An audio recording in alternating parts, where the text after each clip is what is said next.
My cheating wife froze in shock when I calmly said, "We need to finalize the divorce by Monday, so you can enjoy your AP as a free woman." She screamed, "What are you talking about?" Without a word, I threw a folder full of evidence of her betrayal onto the kitchen table and said coldly, "You better agree, or I'll destroy you." She flinched. For the first time in months, she didn't have something smug to say. No sarcastic eye roll. No fake tears.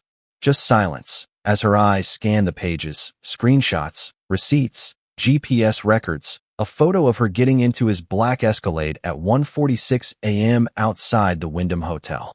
Wearing the same red dress she told me was just for girls' night. Let me rewind just 40 minutes earlier.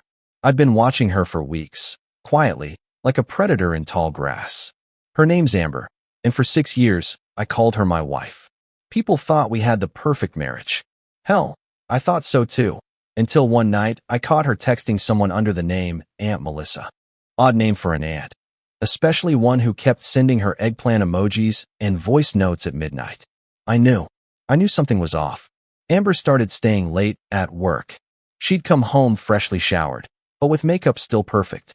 Her perfume changed from light floral to heavy and musky. She stopped asking me about my day. She started locking her phone. And then came the lies. Constant, bold-faced lies. I'm at yoga, but her sports bag stayed in the closet. I'm with Becca. Becca posted a beach selfie that night, with a different group of friends. I didn't confront her. Not yet. I played the role. The loyal husband. The idiot. I let her get comfortable. But inside, I was boiling. I started gathering evidence. A friend of mine, Dylan, works in cybersecurity. He helped me track locations through shared devices. Her iPad gave everything away. Hotel stays, routes to his house, audio snippets, things she said in the back of an Uber that made me want to punch through my steering wheel. The worst part? I recognized the guy. His name is Chase Walker. My ex-colleague. The one I helped get a job. The one who came to our backyard barbecue last summer and hugged my wife a little too long. The one who texted me, "Thanks, bro," while probably zipping up his pants behind my back. They didn't even try to be careful anymore. One night, I followed her to a rooftop bar downtown. She kissed him before they even stepped inside. Full on, gripping his neck, pressing into him kind of kiss. I took photos. I filmed it. Then I went home, made a folder, and titled it, Endgame. Tonight was the moment I chose to unleash it. She had just come back from book club. Hair messy in that he pulled it way, lips a bit smudged, heels clutched in one hand. She walked in and tossed her purse like a queen returning from battle. I was waiting in the kitchen. Calm. Steady. "Hey, babe," she said, not even glancing at me. That was her final insult. I stood up, pushed the divorce folder across the marble counter, and said those 12 words that hit her harder than a slap. "We need to finalize the divorce by Monday, so you can enjoy your AP as a free woman." The color drained from her face. Her mouth opened like she had a comeback, but nothing came out. Just the sound of papers being shuffled as she saw photo after photo of her lies. Her betrayal. Her body, wrapped around Chase in a hotel lobby. Her giggling about how he's so much more of a man than boring old Ryan. Me. I'm Ryan. And I'm done being boring. "Where did you get this?" she whispered. I smiled. "I know everything, Amber." Then she went into defensive mode. "That's not what it looks like." "Cut the crap," I said, voice low. "You cheated. You lied. You humiliated me. And here's the part that still burns." She scoffed. She scoffed, looked me dead in the eye and said, "You really want to throw away our marriage over a few mistakes? Grow up, Ryan." That's when I knew. She wasn't sorry. She never would be. This wasn't some one-night slip-up. This was calculated, repeated, cruel. And she didn't care. Not about me. Not about our vows. Not about the years we built together. All she cared about was her excitement, her adrenaline, her new alpha. That's what she called him once in a voice note. "He's AF **ing alpha, Amber. You deserve better than your clingy husband. Asterisk." She was right. She deserves Chase. She deserves the fake world he built around her. Because I'm about to burn it all down. Amber stood there clutching the folder, trembling, but not from guilt. From panic. That calculating look in her eyes told me she was already scrambling to flip the script. She wasn't crying. She wasn't apologizing. She was scanning for a way out. "I can explain," she said, voice shaking, like she thought I'd still buy it. "This isn't what you think, Ryan. It was just, I've been feeling so alone. You've been distant, working late. I needed someone to talk to. I laughed. Loud. Bitter. So you found comfort between Chase Walker's sheets? Her mouth twitched. She wasn't used to me like this. I'd always been the nice guy. The safe husband. The one who stayed quiet when she talked over me in front of friends. The one who bought her flowers after her tantrums. But now I was steel. Cold. Focused. She dropped the folder on the table and folded her arms, that smug smirk creeping back. Look, if you're gonna act like a psycho over a few flirty nights. I slammed my hand on the counter. Don't. She jumped. Don't insult me with this crap, I said. You think I didn't notice the perfume, the late nights, the way you stopped touching me? You think I didn't see you take off your wedding ring before going out? She blinked, trying to regain control. Ryan, listen, Chase isn't who you think he is. It's not even serious. It was just something that happened. We were both lost. You weren't lost, I said. You were found. In a hotel room. Again. And again. She stared at me, then turned away, muttering, "This is such bulls **T. No, I said. What's bulls **T is that I was planning our anniversary trip while you were in his bed. That I was thinking about starting a family, while you were whispering how much more exciting he was. Her shoulders stiffened. I walked around the counter, stood inches from her. I listened to your Uber recordings, Amber. I heard you tell him you wished I'd just disappear. She didn't even deny it. Instead, she turned to me and spat. You were never man enough for me. Boom. There it was. The mask was off. All these years, all the little jabs, the passive-aggressive digs, the fake smiles, it all led to this moment. Her truth. I carried this marriage, she hissed. I made you. Without me, you're just some safe, boring IT guy. You needed me to be someone. I stared at her. Then I leaned in and said quietly, by Monday, you'll be free of the boring IT guy. And you'll be back to who you really are. A liar. A manipulator. And now? A woman with nothing left to hide behind. She slapped me. I took it. Didn't flinch. Didn't blink. I turned and walked to the hallway. You've got 3 days to move your stuff out. I'm changing the locks Monday night. You can't kick me out of this house. Oh, I can. The deed's in my name. So is the car you borrowed to visit Chase. She threw a vase at the wall. It shattered. Pieces skittered across the floor like the last shards of our marriage. You'll regret this, she screamed. I paused at the doorway. No, I regret trusting you. I regret loving you. I left her there, standing barefoot on broken glass, crying not for what she lost, but for what she couldn't control anymore. Upstairs, I sat on the edge of our bed, my bed now, and let the weight of everything crash down. The betrayal, the gaslighting, the realization that the woman I married had been gone long before Chase ever showed up. I felt hollow, not angry, not even sad, just empty, because it wasn't just about the affair. It was the disrespect, the way she looked at me like I was a backup plan, a safety net, something disposable. And the worst part? I let her. For years, I ignored the red flags. I swallowed my pride every time she flirted in front of me. I forgave her when she disappeared on our anniversary with a half-hearted excuse. I told myself she was just going through something. She was. She was going through my life like a wildfire. And now, she was standing in the ashes. I didn't sleep that night. I just sat there, staring out the window, listening to her pacing downstairs, crying, texting someone, probably Chase, then screaming again. The chaos was finally on the outside, where it belonged. The next morning, I woke up to silence. Not the calm kind. The tense, heavy kind, like the air before a storm. I walked downstairs barefoot, the house still reeking of last night's perfume and rage. Amber was curled up on the couch, mascara smeared, blanket pulled over her like some wounded victim, as if she hadn't torn through my trust like a wild animal. She didn't say anything, just stared at me with red-rimmed eyes. I walked past her, grabbed my keys, and said, I'll be back in an hour. I want you gone by the time I return. Ryan, don't do this. I stopped mid-step, not turning around. You think I'm just gonna roll over and let you ruin my life? She continued. You think you're the only one who can play dirty? That was her threat, her pathetic little warning. But it didn't hit like she hoped it would. I turned slowly, locking eyes with her. Do it. Try me. She stared back, jaw tight, like she was calculating how far she could push me. Chase has lawyers, she said. He says you can't just throw me out. We're still legally married. I almost laughed. Is that the same Chase who couldn't even hold a steady job until I vouched for him? The guy whose biggest asset is a leased SUV and a fake Rolex. She flinched at that one. I could tell she was losing grip, sliding down the wall she'd built around her delusions. Don't talk about him like that, she snapped. He actually sees me.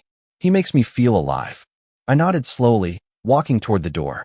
Then go live with him. See how long he enjoys the real you. I left before she could answer.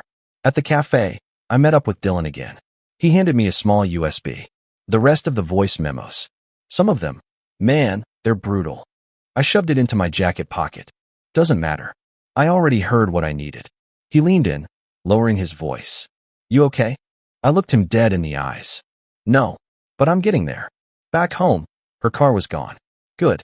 I didn't even walk in right away. I stood on the porch, staring at the sky, wondering how the hell I didn't see her for who she was. But maybe I did. Maybe I just didn't want to. Inside, she'd left behind a note. Ryan, I'm sorry it ended like this. I never wanted to hurt you, but I also didn't want to keep pretending. Please remember the good times. Amber, the good times?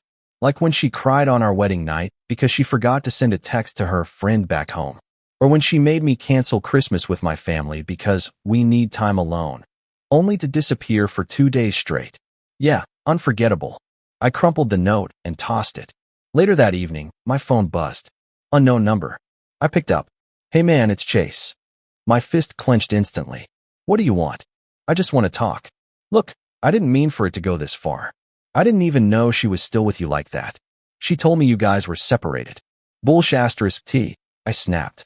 I swear. I wouldn't have. Look, I'm not that guy, all right? She told me you were controlling, that you were done, that she was miserable. So you took her to a hotel to cheer her up? Silence. Thought so, I said. Tell you what, Chase. You can keep her. Just know, the woman you rescued, she's the same one who told me you were a rebound. A thrill.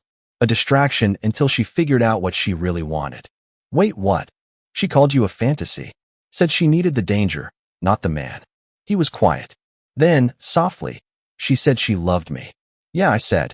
She also said she loved me. Right before she started lying every day. I hung up. This wasn't just about me anymore. Chase was another stepping stone in her spiral. And I'd bet money she was already lining up the next one. That night, I poured myself a drink and sat at the kitchen table where I first laid out the folder.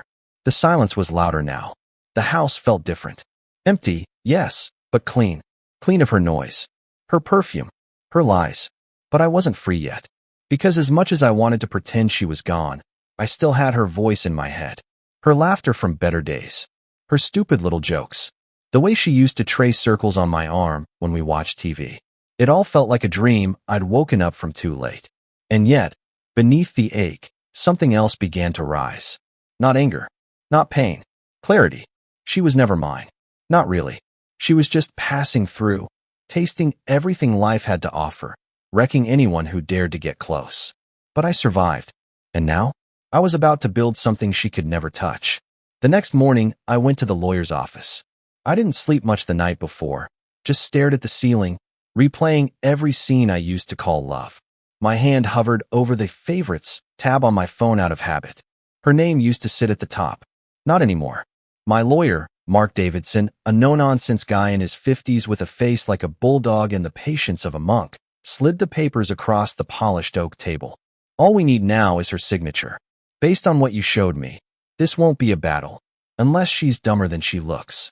She's arrogant, I said. She'll try something. He nodded. Then we hit harder. I left the office with a fresh copy of the divorce papers in a leather folder. A sense of control was slowly returning, like my skin fit again after weeks of crawling around in someone else's life. But I wasn't prepared for what I'd find back at the house. Her car was there, and so was his. Chase, that spineless worm. I parked down the street, heart pounding. Walked the rest of the way. Slower. Calculated. There was movement behind the blinds. Voices. I stepped through the front door without knocking. Didn't even bother slamming it. I wanted them to hear the calm. That kind of quiet is scarier than any rage. They were in the living room. She was standing with her arms crossed, like she was hosting a talk show. He was sitting on my couch, legs spread, like he lived there. Didn't expect you back so soon, Amber said, tilting her head with that smugness that used to make me melt. Now it made my stomach turn. I bet, I said. I pulled the folder from under my arm and tossed it on the coffee table. We're signing this today. Hold on. Chase started, but I cut him off. You don't get to talk. He shut up. Amber laughed, actually laughed. You think you can come in here barking orders? After the way you've treated me? The invasion of my privacy? Spying on me. Privacy. I raised an eyebrow. You brought your affair into our home. She rolled her eyes. This again. Every day until it's over, I said. Sign the papers, Amber. Chase stood up. She needs time.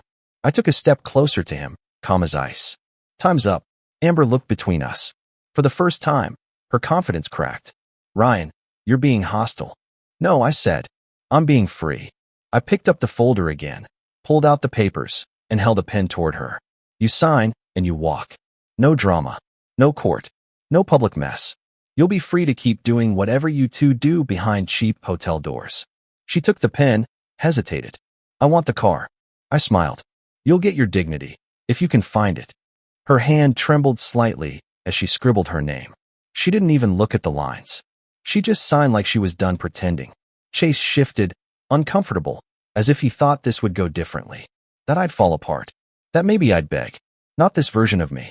When it was done, she dropped the pen and said, Now what? Now, I said, you pack your crap, and the both of you get out. She looked at Chase. He was already grabbing his keys. I guess he didn't like this side of Amber either. Wait, she said, suddenly unsure. That's it. You're not even going to try to fix this. I laughed. Fix what? You torched the bridge, Amber. You lit the match and danced while it burned. She stared at me like I was a stranger. Then she walked past me, perfume trailing behind her like a ghost. By evening, they were gone. The house was quiet again. But this time, it didn't feel heavy. It felt clean. I sat on the back porch with a beer, watching the sky turn orange. For the first time in months, I didn't feel like I was holding my breath. I wasn't numb. I wasn't broken. I was alive. It's a strange thing. When the pain fades enough to let the truth in, you weren't the one who failed. You were just the one who believed too much. I still had her voice echoing in the walls. Still saw her shadow in the hallway. But they were just remnants now. Dust waiting to be swept out. My phone buzzed. A message from an unknown number. If you think you've won, you haven't. Amber. I stared at it. Then I deleted it. She doesn't get to live in my head anymore. The next few days were quieter than I expected. No drama. No surprise visits. No screaming phone calls. Just absence. At first, it felt eerie. Like the calm before a bigger storm. I kept waiting for the trap door to open. For Amber to pull something. For Chase to show up with some pathetic threat. But nothing came. Until Wednesday. I was heading back from the gym when I saw it. A sleek silver BMW parked across the street from my house. Windows tinted. Engine off. Just sitting there. I parked a few houses down, watched for a minute, then walked home like I hadn't noticed. As I reached the porch, the car started. Drove off slow. Real slow. It wasn't hers. I knew her car like the back of my hand. That one was new. Or borrowed. I called Dylan. You think she's watching me now? I asked. There was a pause. Wouldn't surprise me. Her type doesn't let go easy. They want to control the narrative, even when they're the villain. Good, I said. Let her watch. Let her see what rebuilding looks like. I started changing things around the house. Not for revenge. For me. I repainted the bedroom. Ripped out the old curtains she'd insisted on. I even took down the wedding photos and tossed them into a box labeled evidence of blindness. But it was Saturday when things finally exploded. I had a date. A real one. Her name was Haley, a friend of a friend. Sweet. Smart. Direct. She knew I was fresh off a nuclear breakup and still agreed to meet for coffee. We sat by the window, talked about everything but Amber. It was normal. Easy. Until my phone buzzed halfway through the second cappuccino. Unknown number. You really think I'm gonna let you flaunt some slut while I'm still picking up the pieces? I showed Haley the screen. She just smirked. You've got yourself a crazy one, huh? I married her, I said. She laughed. That laugh made me feel human again. But by the time I got home, the crazy had reached DEFCON 1. The front door was wide open. I stepped inside, heart pounding. Kitchen lights on. Hallway dark. And there she was. Amber. Standing in the living room like she still lived there. What the hell are you doing here? She turned slowly, makeup perfect, hair curled. Like this was some kind of reunion. We need to talk. No, I said. We don't. She took a step forward. I know I hurt you. I know I lied. But that doesn't mean we can't. We can't, I cut in. Because there's no we. There's you. And there's me. And there's a pile of destruction between us. She blinked, stunned at the resistance. Like she expected me to soften. I miss you, Ryan, she whispered. I made a mistake. One. I asked. Which night? Which hotel? Which lot? She looked away. For a moment, the mask dropped. I saw something close to regret. Maybe not for what she did, but for losing the power she once had over me. Then, just like that, the venom returned. You think that girl's gonna heal you? She snapped. She's a rebound. A placeholder. She doesn't know the real you. She doesn't know what I know. I laughed in her face. You don't know me. You only ever knew what I let you use. Her lip curled. I built this life with you. You stole pieces of it. I corrected. And now you're trespassing. Get out. I'm not leaving until we finish this. We did finish this. You signed it. She threw her purse at the wall. You're not better than me, Ryan. You're just better at hiding it. Maybe, I said. But at least I'm not the one who betrayed everything I swore to protect. She stormed out. No apology. No tears. Just the sound of her heels stabbing the floor on her way out. I locked the door behind her. Double-bolted it. Then I sat down and exhaled like I hadn't in years. I didn't feel victorious. I didn't feel strong. But I felt done. And sometimes, done is enough to start again. Sunday morning, I stood in the kitchen pouring coffee into a chipped mug, the one she always hated. Said it looked cheap. I kept it, not out of sentiment, but because it reminded me that I was finally choosing for myself again. The house was still, peaceful in a way that used to feel impossible. No tension buzzing through the air, no eggshells underfoot. Just silence. Beautiful, healing silence. I sat on the back porch watching the early sunlight stretch across the yard. For the first time, I wasn't haunted by the echo of her laughter or the memory of her perfume trailing down the hallway. I was free. My phone buzzed. A new message. From her. I still think about us. About what we had. I wish it didn't end like this. I didn't reply. I didn't need to. The part of me that once longed for her validation was gone. Burned out. Starved. Buried. Replaced by something I hadn't felt in years. Peace. It took getting humiliated to see the truth. To realize I'd been loving someone who treated me like a spare option, a backup plan, a thing to lean on until something better came along. But I survived her. And that's what mattered. In the weeks that followed, I started building again. Not just my homie. I reconnected with friends I hadn't seen in years. I started hiking again. I slept through the night. I smiled without having to force it. I even saw Haley again. A few times. No pressure. No weight. Just two people talking about real things. Laughing at bad movies. Sharing meals without hidden tension or buried resentment. Whatever it becomes, or doesn't, it's honest. And that's enough. One night, I pulled the divorce folder out of the drawer. I didn't need it anymore. The evidence, the photos, the recordings, they were dead weight. Proof of something I'd already overcome. So I lit the fire pit, dropped the whole stack in, and watched it burn. Watched her lies turn to smoke. Watched my pain curl into ash. And when it was done, I sat there alone with nothing but the sound of crackling wood and my own breath. I was still here. Still standing. Stronger. Smarter. And finally whole. If anyone reading this has been through it, or is in it right now, here's my advice. Don't beg someone to love you the right way. Don't stay loyal to someone who feeds off your silence. Don't try to fix what they keep breaking on purpose. When someone shows you who they are, believe them. And if they burn your world down, rebuild better. Without them.